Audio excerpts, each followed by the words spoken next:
हरि ओम इदम राष्ट्राय इदन्नमः। मित्रों, आज हम चर्चा करेंगे पथिक संदेश के सितंबर माह के उस लेख की जिसमें पड़ोस में जो तख्ता पलट हुआ है उस पर चर्चा की गई है। इससे पहले हम उस लेख को पढ़ें, आपसे अनुरोध है कि आप इस पोस्ट को लाइक करें, सब्सक्राइब करें और शेयर करें और अपने मित्रों को भी ऐसा ही करने की सलाह दें, ताकि राष्ट्रवादी पत्रिकाओं और राष्ट्रवादी विचारों को और ज़्यादा प्रोत्साहन मिल सके। तो आज का लेख है कट्टरपंथ की आग में झुलसा बांग्लादेश। किसी से छुपी बात नहीं है, जुलाई की घटना है। जुलाई 2024 में बांग्लादेशी छात्रों ने नौकरी कोटा प्रणाली के खिलाफ एक सामूहिक विद्रोह शुरू किया, जो सरकारी दमन और सत्तारूढ़ पार्टी से जुड़े समूह के हमलों के बाद हिंसक हो गया।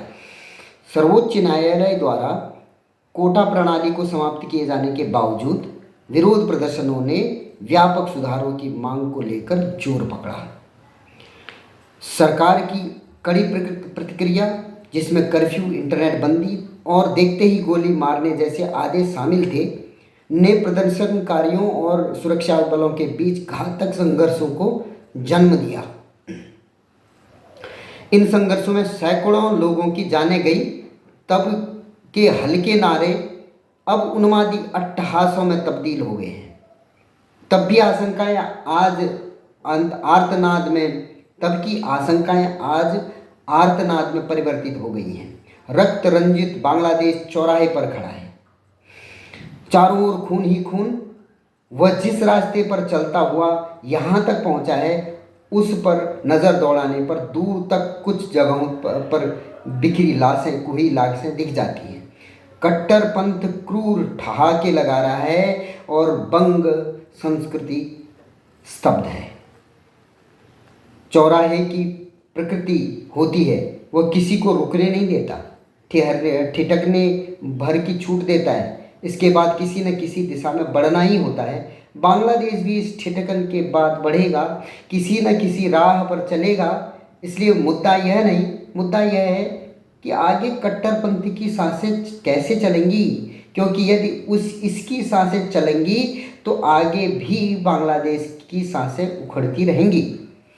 पहली नज़र में ऐसा लगता है कि बांग्लादेश में के वर्तमान संकट की जड़ नौकरियों में कोटे की व्यवस्था के प्रति व्यापक असंतोष है। लेकिन जब वहाँ के सर्वोच्च न्यायालय को इसे बदलने के लिए मजबूर कर दिया गया, तो लोगों ने हाथ के हाथ व्यापक सुधार के काम को भी अंजाम तक पहुँचाने का बीड़ा उठा लिया।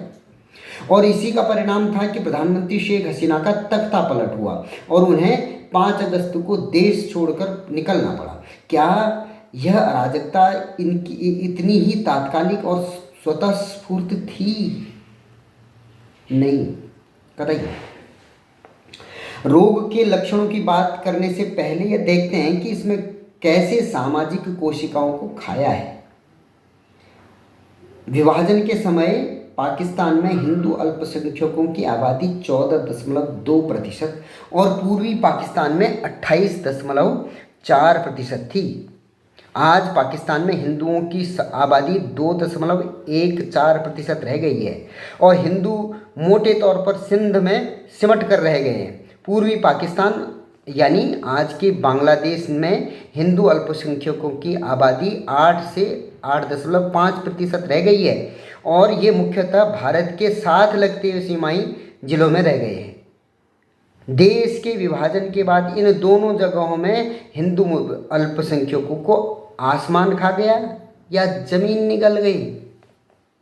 इन्हें लील लिया कट्टरपंथ ने, जिसके लक्षण विभाजन के समय से ही समय पर दिखते रहे। सबसे पहले विभाजन के ठीक पहले 1946 का रुख करते हैं।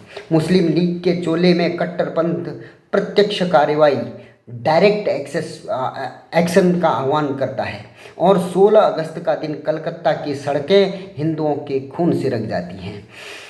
पार्टीशन ऑफ इंडिया पुस्तक में रिचर्ड साइंस कहते हैं, डायरेक्ट एक्शन डे के दौरान कांग्रेस का आवश्यक कदम नहीं उठाना एक बड़ा धक्का था। इसके बाद आ गई 1947 में बंगाल का विभाजन हुआ और आज के बांग्लादेश में हिंदुओं पर अकथनीय अत्याचार हुए। एक बार फिर नेहरू जी ने चिंता जताई, इसे एक बुराई के तौर पर देखा, लेकिन विशेष तौर पर हिंदुओं के विरुद्ध हुए अत्याचार पर आवश्यक संवेदनशीलता से ध्यान नहीं दिया।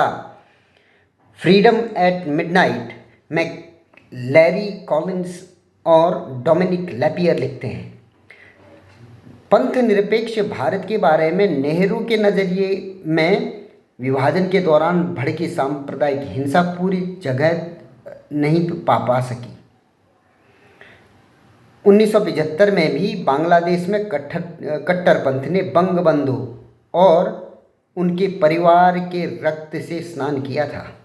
शेख हसीना इसलिए बच गई थी कि तब वह विदेश में थी। अभी के तख्तापलट में भी कट्टरपंथ ने अराजकता के बारे में बाने में रक्त की नदियां बहाई हैं। सर्वोच्च न्यायालय ने आरक्षण का फैसला पलट दिया था। कट्टरपंथ को वहाँ उत्पात मचाना था क्या? और इस बार वह जमाते इस्लामी और कुछ गैर सरकारी संगठनों के मुखौटे के पीछे छिपकर आया। बांग्लादेश का यह संकट बताता है कि कट्टरपंथ समय समय पर चोला बदल कर आता है। कुछ तत्व सीधे उसमें शामिल होते हैं, कुछ अपनी निष्क्रियता से उसे पलने और बढ़ने देते हैं। लेख इतना ही है, परंतु समझने वाली बात यह है कि मित्रों, ये बहाने से किसी स्थान पर अराजकता पहुंचाना, क्या ये बांग्लादेश में ही हुआ है? ये आज़ादी, जो हमारी आज़ादी हुई है, उसके आसपास के वर्षों से अनवरत आज तक चलता आया है। किसी छोटी घटना पर जिसको आपस में मिल बैठकर सुलझाया जा सकता था, या कोई घटना थी ही नहीं इस वाले संबंध में, तो सुप्रीम कोर्ट ने अपना फैसला पलट भी दिया था। फिर क्यों अराजकता हुई? अच्छा ठीक है, आपको जिन्होंने जिनके लिए आरक्षण था या आरक्षण की बात थी, वो एक मुद्दा था, तो हिंदुओं ने क्या कर दिया उसमें? उनको क्यों मारा गया? क्यों? मुद्दा कभी भी या आरक्षण आदि कुछ था ही नहीं, वो तो एक ट्रिगरिंग पॉइंट ढूंढा गया। आप ध्यान दीजिएगा। और ऐसे कई सारे ट्रिगरिंग पॉइंट पिछले 3 और 4 साल के बीच में आप ध्यान रखेंगे तो भारत में ढूंढे गए। जो बात है ही नहीं उस बात को बनाया गया और उसके पीछे तमाम ताकतें लगी और जिसको आंदोलन कहते हैं या कुछ, वो सब किए गए। क्या ये कोशिश भारत में भी नहीं हुई? हमने क्यों उसमें सावधान नहीं होना चाहिए?